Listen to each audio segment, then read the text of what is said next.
김다인 목사의 묵상일기 여호수아의 지혜 두 번째. 하나님이 이스라엘 백성 앞에 홍해를 두시고 바로로 하여금 군대를 총동원하여 이스라엘을 뒤쫓게 하신 이유는 이집트 사람들은 내가 여호와인 줄 알게 될 것을 위함이었다. 이스라엘의 여호와께서 바로와 그의 전차들과 마병들을 홍해에 수장시키신 이 이야기는 40년 후에 가나안 온 땅과 여리고성 사람들의 마음을 녹여버린다. 가나안 주민들은 얼마나 무서웠을까?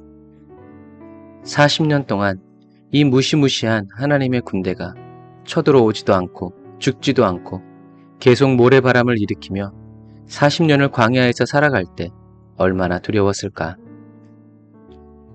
광야 40년은 이스라엘 백성의 연단의 시간이었을 뿐만 아니라 가나안 7족속의 마음이 물처럼 녹아버리는 시간이었던 것이었다.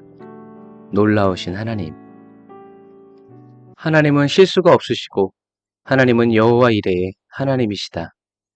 바로의 병거와 마병, 홍해를 통하여 하나님이 얻기 원하시는 것은 내가 여호와인 줄 알게 되는 것이다. 애국과 이스라엘 백성뿐만 아니라 온 세계와 열방이 모두 하나님을 알게 되는 것이었다. 이런 경험이 있었던 여호수아는 앞길을 막은 범람하는 요단강 때문에 원망하고 불평하지 않고 모세의 지팡이보다 더 강력한 하나님의 법궤를 따라 지체 없이 전진해 간다. 여호수아는 하나님이 어떻게 하실지는 알지 못했지만 하나님이 아니면 안 된다는 절실하고 절박한 사랑의 이유가 있었다. 의지할 때 의지가 되어주시는 주님. 여호수아는 주야로 하나님의 말씀을 묵상했다. 그리고 그 말씀이 여호수아를 붙들어 주었다. 십자가를 내가 지고 갈 때는 무겁지만 내가 힘들어 지칠 때 그 십자가가 나를 업어줄 것을 나는 믿는다. 하나님의 음성을 들을 때 여호수아는 하나님의 뜻과 계획하심을 통달하게 되었다. 이것은 여호수아가 여호와 하나님을 창조주 하나님이요 전능하신 하나님으로 믿고 따랐기에 가능한 일이었다. 여호수아는 요단강에 서 있으라는 하나님의 말씀에 고민하고 작전 기도하고 지도자들을 모아서 회의하지 않는다. 여호수아는 말씀하신 그대로 즉시 순종한다.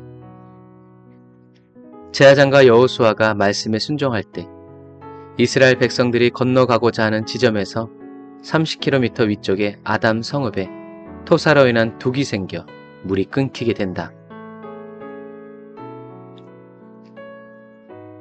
토사가 아담 성읍에 밀려들어 물이 끊기는 일은 종종 있던 일이었지만 하필이면 바로 이때 일어난다는 것이 하나님의 역사다. 천지를 창조하신 주님은 천지 가운데서 일어나는 일들을 통해서 자연스럽게 역사하신다. 이는 모든 사람이 하나님을 창조주로 믿게 하기 위해서다. 자연을 통해서 우리는 하나님이 하나님이시라는 것을 확실히 믿을 수 있다. 아멘. 주님, 이스라엘 백성들이 순종할 때 하나님은 30km나 떨어진 곳에 자연적인 현상을 통하여 요단강의 물을 끊어버리셨습니다. 누가 그런 생각을 감히 상상조차 할 수 있었을까요? 지금 내가 선 이 자리에서 나를 위해 천지 만물을 움직이시고 은혜의 경륜을 베풀어 주시는 주님을 찬양합니다. 하나님이 하나님이신 것을 굳게 믿는 자들에게 하나님이 하나님이신 것을 영광으로 나타내어 주시는 주님을 찬양합니다. 하나님이 저의 인생을 어떻게 하실 것인지 저는 모르지만 어떻게 하실 것인지는 압니다. 불기둥과 구름기둥이 아니라 언약궤가 아니라 성령으로 저를 인도하여 주시는 주님의 자비하심을 두 손 들어 찬양합니다. 영광을 받아주세요. 예수님의 이름으로 기도드립니다. 아멘. 아멘. 저와 여러분들의 인생과 삶을 통하여서 하나님의 뜻을 이루어 가시는 신실하신 하나님을 찬양합니다. 오늘도 저와 여러분들의 인생의 파도 앞에서 저와 여러분들을 마른 땅을 건너가게 하시고 그 물 위를 걷게 하시는 신실하신 주님을 찬양합니다. 오늘도 말씀과 함께 승리하는 하루 되세요. 사랑하고 축복합니다. 샬롬.